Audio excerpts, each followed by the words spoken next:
வணக்கம். சேலம் கோட்டை மாரியம்மன் கோயிலில் திருவிழா. அந்த திருவிழாவுக்கு தற்காலிக கடைகள் அமைக்கிறதுக்காக சிறு வியாபாரிகள் தமிழ்நாடு முழுவதும் இருந்து மிகப்பெரிய திருவிழாவில் போய் நம்ம சின்ன சின்ன கடைகள் போட்டு பிழைக்கலாம் அப்படின்னு சொல்லி வருவாங்க. அப்படி சேலம் கோட்டை மாரியம்மன் கோயிலுக்கு வர்றாங்க. அதுக்கு அந்த அறநிலையத்துறை ஒரு டெண்டர் விதிக்கிறாங்க. அந்த டெண்டரில் கலந்துக்கிட்டவங்க தான் அந்த கடைகளை அமைக்க முடியும் அப்படின்னு சொல்லி. அந்த டெண்டர் எப்படி அப்படின்னா, பெரிய பெரிய கார்பரேட் நிறுவனம் மொத்தமாக அந்த எல்லா கடையிலும் போட்டுக்கிற மாதிரி கார்பரேட் நிறுவனம் பெரிய பெரிய நிறுவனங்களுக்கு டெண்டர் விடுற மாதிரி விடுறாங்க. அதுலேயும் பாருங்க என்ன பண்ணுறாங்கன்னு, அதில் ஒரே ஒரு ஆள் தான் கலந்துக்கிறாரு. இதில் என்ன உள்நோக்கம்? அவருக்கு மட்டும் அந்த கடையை கொடுக்கறதுக்கு எல்லா ஏற்பாடும் பண்ணுறாங்க. அதை எதிர்த்து சென்னை உயர்நீதிமன்றத்தில் வழக்கு தொடுக்கிறாங்க.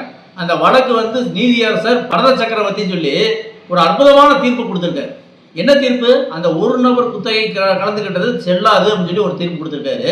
அது மட்டும் இல்லாமல் நீங்கள் கோயிலை கலாச்சார மையமாக பாருங்க, கோயிலை வியாபார தளமாக பார்க்காதீங்க, டெண்டர் விட்டு அதில் சம்பாதிக்காதீங்க, மக்கள்கிட்ட அடிச்சு கொடுக்கறதுக்கெல்லாம் இது இடம் கிடையாது, இது கலாச்சாரம், இது பண்பாட்டு மையமாக பாருங்க அப்படின்னு சொல்லி தலையில் ஒரு கொட்டு கொட்டியிருக்காரு இந்து சமய அறநிலையத்துறை.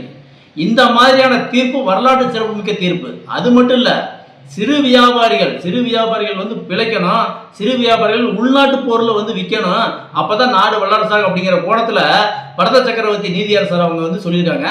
மிகப்பெரிய விஷயம் அது.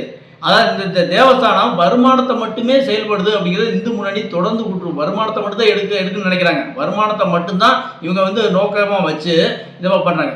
ஒரு சின்ன சின்ன கடைக்காரங்க ஒரு 100 குடும்பம் பிழைக்கக்கூடிய இடத்துல ஒரு கார்பரேட் நிறுவனத்தை மட்டும் பிழைக்க வைக்கணும்னு நினைக்கிறது எவ்வளோ பெரிய முட்டாள்தனம், எவ்வளோ பெரிய ஒரு ஒருதலை பட்சமான செயல். என்ன காரணம்னா, அந்த கார்பரேட் நிறுவனம் அதிகாரிகளுக்கெல்லாம் கொடுப்பாரு, எல்லாம் கொடுப்பாரு.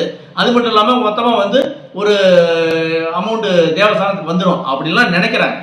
இதெல்லாம் தவறு அப்படின்னு சொல்லி நீதிமன்றம் மிகப்பெரிய சொல்லியிருக்கு. அது மட்டும் இல்லை, அந்த நீதியரசர் பரத சக்கரவர்த்தி சொல்லியிருக்காரு, உங்களுக்கு வருமானம் வேணும் அப்படின்னா நீங்கள் எத்தனையோ பண முதலைகள் அவங்க நம்ம தேவஸ்தான இடத்த, இந்து சமய அறநிலையத்துறைய இடத்த ஆக்கிரமிப்பு பண்ணி வச்சிருக்காங்க, அதை மீட்டு கொண்டு வாங்க, அதை மீட்டு கொண்டு வந்து உங்களுக்கு வருமானத்தை எடுத்துக்கங்க அப்படின்னு சொல்லி ரொம்ப தெளிவாக சொல்லியிருக்காரு.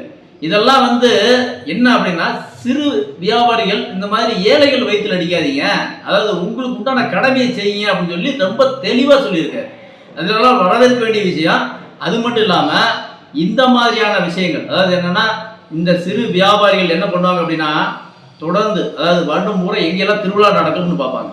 எந்த இடத்துல திருவிழா, பெரிய திருவிழா நடக்கும், அந்த திருவிழா டயத்தில் நாம போய் தற்காலிக கடை அமைக்கணும், அங்கே அது மூலயமா வருமானத்தை ஈட்டணும் அப்படின்னு நினைப்பாங்க. அப்படி தமிழ்நாடு முழுவதும் பார்த்தோம்னா குறைஞ்சது ஒரு 20-30 திருவிழா தான் பெரிய திருவிழா நடக்கும். அதில் ஒன்று தான் சேலம் கோட்டை மாரியம்மன் கோயில். இந்த மாதிரி பெரிய திருவிழா நடக்கக்கூடியது இந்து சமய அறநிலையத்துறை கட்டுப்பாட்டு கோயிலாக இருந்தாலும் சரி, தனியார் கோயிலாக இருந்தாலும் சரி, பெரிய திருவிழா நடக்கக்கூடிய இடத்துல சிறு வியாபாரிகள் தற்காலிக கடைகள் போடுவாங்க. அதுதான் அவங்களுடைய ஒரு வருடத்துக்கான வாழ்வாதாரம். அதை கெடுக்கணும்னு சொல்லி யாரும் தயவு செய்து நினைக்காதீங்க. இந்து வியாபாரிகள் நல சங்கம் இந்த விஷயத்தை ஏற்றுக்கவே மாட்டோம்.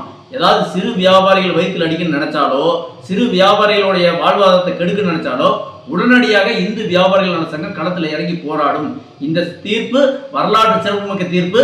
இந்து சமய அறநிலையத்துறை இந்த தீர்ப்பை தமிழ்நாடு முழுவதும் நடைமுறைப்படுத்தி வியாபாரிகளோட வாழ்வை பாதுகாக்கணும். நன்றி, வணக்கம்.